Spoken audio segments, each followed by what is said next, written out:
Well, let's go back then to the main story of the day, developments in Parliament today with that ad hoc committee that's dealing with allegations of corruption and interference in the criminal justice system has for a second day been hearing from the KwaZulu-Natal Police Commissioner Mkhwanazi. Today was the turn of the MPs who are on the committee to ask questions to the General. Let's get the view then of Professor Sipho Seepe, who's joining us now. A very good evening to you, Prof, good to have your time. So I want to go back a few hours, if we can, and talk about General Mkhwanazi basically today circling back to events in March when the Portfolio Committee on Police did not object to the plan by Minister Mkhunu at the time to disband the political killings task team. In hindsight, how does that moment reflect on Parliament and its handling of what has now become such a massive national issue?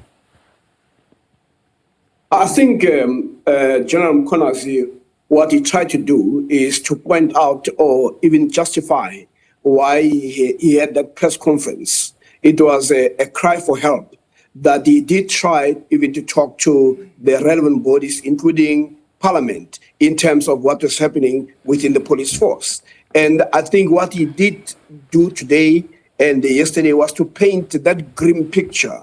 And in the last few hours, he was also able to explain to South Africans why we are not able to deal with crime decisively, and went to an extent of suggesting that South Africa has been captured by criminal syndicates, by drug cartels, and indicated that those drug cartels are able to influence the politicians. So in a sense, he was also saying even the police themselves have become so become part of that crime syndicate that what we're going to see was a possibility where the police are fighting against each other instead of focusing on crime.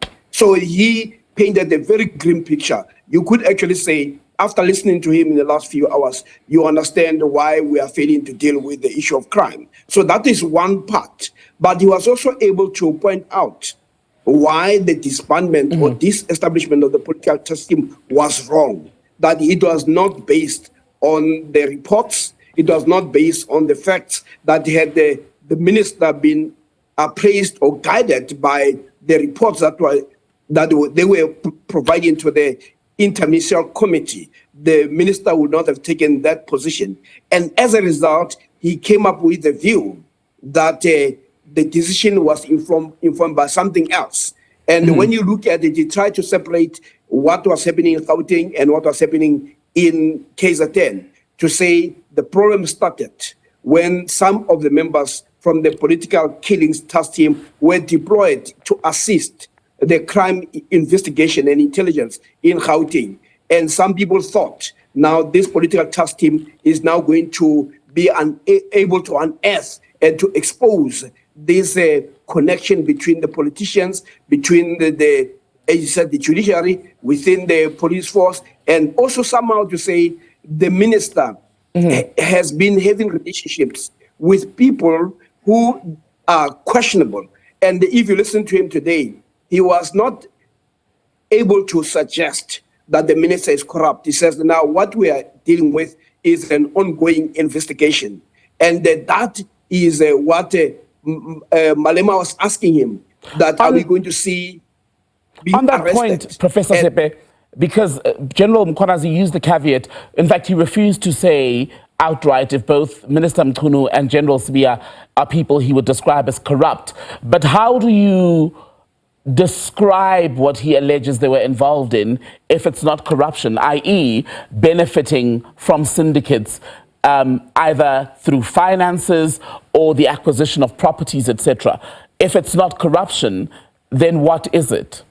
I think he was being careful, because if you listen to him, he was also able to point out that because there is an ongoing investigation, he might actually change that perspective. He was almost suggesting that if the reports he got in the last 2 weeks, you might actually find a possibility where the minister may be arrested. So this is how strong he feels about this intervention. But at the moment, I thought he was less he was more cautious than he was in the past. But what he thought he would do is to paint this grim picture as a justification why he chose to go that route, but also to indicate that here, through acts of omission or commission, you may find that even the highest office may be involved. And even then, when he said that, he was also being very careful. He simply said, well, there are operational spaces where the politician should not get in, but you do see some of the instructions, some of the activities, some of the involvement suggesting that there is political interference. This is why the crafting even of the Madanga Commission was not only about corruption, right, but was also about criminality and also about political interference. To be clear, when you say the highest office, are you referring to the office of the president? Because what was interesting today is that there were multiple questions or attempts, if you will, by members of the committee to try and figure out or establish how much President Ramaphosa did or did not know regarding plans to disband the political killings task team. And by General Mkhwanazi's own admission, there is nothing, there appears to be nothing on the table that suggests that the president was fully aware of that plan, whether he gave his endorsement for it to go ahead, etc. So does that settle any question about the president and where he would have been in the picture? Are we done with that? No, I don't think we are done with that, because what he was putting were more suggestive statements. For instance, the whole disbandment or disestablishment of the task team would have occurred if properly done through the IMC. And when that was not done, he approached the National Commissioner and indicated that this is so serious because it undermines our responsibility and a mandate as a SAPS, that I would ask you as a National Commissioner to check with the President. And what has emerged both in the Madanga Commission and in his submission is that the National Commission did talk to the President, but nothing came out of that. So that was one aspect that was worrying, that I think the members of parliament are going to continue to pursue. The second element was with Richards Bay Minerals. And he was very clear that when it came to the providing security and the police deployment in the RBM or the Richards Bay Minerals, no other company has actually approached him for assistance. And when he decided to redeploy because of the failures or because of the ineffectiveness of that deployment in Richards Bay Minerals, he then was told that those members must be returned. And he wanted to inquire why so. And he says, little did I know that those people have connections with people in high places. And he says there was a call from the presidency. And at the moment, it is unclear who in the presidency has used that power or office to intervene in police operations. So that is the only, we're still not clear to what extent can this be laid on the doors of President Ramaphosa. But in a sense, this will be something that the MPs will have to continue to inquire. But the other people who are going to be called, like General Khumalo, are the people who have details, who will be able to give us a sense of clarity. On General Khumalo, there are 2 or 3 other questions, Prof, that I'd like to squeeze in. So I'll keep my questions brief, and hopefully we can do the same with the responses, just so we can tease out a bit more from the Commission. General Khumalo, Mkhwanazi, and the National Commissioner, Masemola, I want to get your reading then of their apparent alliance, for want of a better word, a brotherhood at best, because Mkhwanazi today was telling us, for example, about a meeting where he said they were lectured by Advocate Bikoli that they'd gone to, and that he basically went to Masemola and Khumalo and said something is about to happen. That alliance, how solid of an alliance is it, and how much of a window does it give us into the factional politics of the running of the country's police service? Well, I think you're correct when you talk about the issue of factions, because what he did point out is that when you look at the structure called IDEC, within that you have police men and women who seem to be doing what they're supposed to do, but he then says there is also a rogue element. But what you do get is that both him and Masemola and General Khumalo, they seem to talk the same language. The language that says we have a duty, and our duty is very simple, is to prevent, to combat, and investigate crime. And this is our remit, and this is our responsibility, and this is our operational space. But there are other people who are influenced politically or through monies that seem to want to undermine that mandate that is given constitutionally. So you could say that the three of them are talking the same language. Although in some instance, you do have Mkhwanazi speaking for himself to say this is a position. This is why he was asked a question. Did you discuss this with the National Commission? He says, no, when I did that press conference, I informed them, but the issues went beyond the provincial space. Right. But it was a more the suggestion to say, I do not want him or put him in a corner where he says, I did not give him a right to do so. I was informed. So it was, you could say it was almost a protective response, but he was also saying, I can only speak for myself. And Khumalo's position is trickier, Prof, is it not? Because ultimately, while General Mkhwanazi is saying that the charges brought against him this past winter were trumped up because he was seen as one of the figures standing in the way of those who are against the political killings task team, the ongoing investigations in Gauteng, etc. While that matter is before a court, his innocence cannot be proven by either the ad hoc committee or the Madlanga inquiry.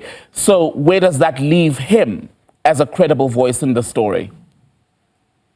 Well, what they emerged also from Mkhwanazi is first, the police did not suspend Khumalo because of him being arrested or charged. Because it will seem within the police force, they see this as simply a politically driven intervention that has nothing to do with the problems that he's charged with. And Mkhwanazi was able to point out that IDEC, which seems to be driving this, should be more concerned with the complex crimes. And what you have with Khumalo has more to do with the labor relations issues where a certain person was appointed. And these matters could have been dealt internally through a disciplinary process. But when this is now dealt the way it is more about wanting to frustrate him. And but Mkhwanazi seems to be very comfortable, and also Khumalo seems to be very comfortable to say, I see this as semi-politically driven, and this press conference has actually worked in a sense that now he'll be able to explain himself. And this is why I don't see him being much worried about the charge against him and whether he's going to prove his innocence. But once people see that there's a possibility of a politically driven, where the NPA gets weaponized, right, then the charges will collapse on their own. And on crime intelligence itself, General Mkhwanazi in his evidence today kept circling back. In fact, he was asked to go back to references that he made to 2011 when he basically became part of the top structures, right, of police leadership in the country. It was at that time when there were reports of the abuse of money meant for crime intelligence operations. In fact, today said we shouldn't be referring to it as a slush fund that was abused. He's also spoken about how some of the monies for crime intelligence were used, for instance, to build a boundary wall around the home of the now late ambassador to France, Natim Tetwa, etc. If the problems around the abuse of crime intelligence and its resources in the country go back, at least on his version, to at least 14 years, and there have been reports of this over successive periods, why has this country still not been able to insulate such an important organ in crime fighting from the politics as well as the criminals and other people in the system who are, from multiple accounts, taking advantage and abusing it? Well, the first thing is that thieves and criminals will always be criminals, even if you put the structures in place and the accounting structures, and where you also hope that there'll be transparency. So that is one part that you can come up with a system that you think is foolproof, but as long as you have individuals, you're going to have that problem. So that is one aspect, the human aspect. But there's also a second aspect, which is the issue of whether the institutions that we've built and we've put in place are robust enough to be able to protect us from where there would be this abuse. And the such funds belongs, or that money that can be used for discretion in terms of the police being able to deal effectively with crime and prevent it. It will appear that our institutions and structures and systems are failing. So hence the notion of the need for a form of reform in terms of the law, in terms of how do we make sure that this does not happen. But it could be also that we have a situation where you had one party that was dominant. Now, with a multi-party system and coalitions, it is also possible that the system can themselves be much more robust, because it will not be comrades protecting each other. Diane Kolabana, then lastly, dear member of this committee, has been in Mkhwanazi's crosshairs from the first day of his evidence yesterday. Today, she was not in the room when questions were being asked, and I think her party is getting some sort of advice on how to continue. Should she not recuse herself, because he says she basically shared sensitive intelligence information. She disagrees on whether that is true. There's Fadil Adams as well, who he's accused of something similar. Would their continued stay as members of the ad hoc committee damage the standing of the process itself and whatever outcome, conclusion it reaches? Or does the number of people involved, for instance, balance out any sort of impact or influence that they might have as people who, for all intents and purposes, are now seen as compromised? Well, I think the issue of recusal is not something new within the criminal justice system. We had the judges who have been asked to recuse themselves, and unfortunately, those tend to be non-African, who, when they are asked to recuse themselves, they've accepted to say, to protect the integrity of the process, where there appears to be a form of apprehension or where there appears to be a conflict of interest. Most people have said, we will recuse ourselves so that the process can continue. So the position that has been taken by the DA seems to be problematic in that sense, because the recusal, when those judges were recusing themselves, they were not saying we are guilty. They were saying we want to protect the integrity of the process and the integrity of the committee. So one would hope that the DA and the Kolabadan may not take the recusal as saying you are guilty, but to simply say this committee is so important that we do not want to have questions being raised where I may appear to be a party that is biased, even though I may want to say, no, I'm not biased. So I do think that she can take a lesson from people who have chosen to recuse themselves to protect us. But we've also known those who have refused to recuse themselves when they've been asked, that has led to a lot of damage and even lives lost. I do think that the recusal, when people and parties are raising the issue, simply step aside without saying, I'm guilty. Last one then, Prof, just on Parliament still. I know we're 2 days into the processes, and today was the first day that the members of Parliament managed to get their questions across. But how well have MPs actually done in moving us forward in our understanding of what's alleged to have happened in terms of interference and corruption in the criminal justice system? By that I mean, to avoid a situation where all we're doing is reheating a meal served at the Matlanga inquiry. Well, I think they've done very well, but also one must also understand that they, as Parliament, they are a very important body that it's not a subsidiary or subordinated to the Matlanga Commission. Matlanga Commission it's an outcome of executive action.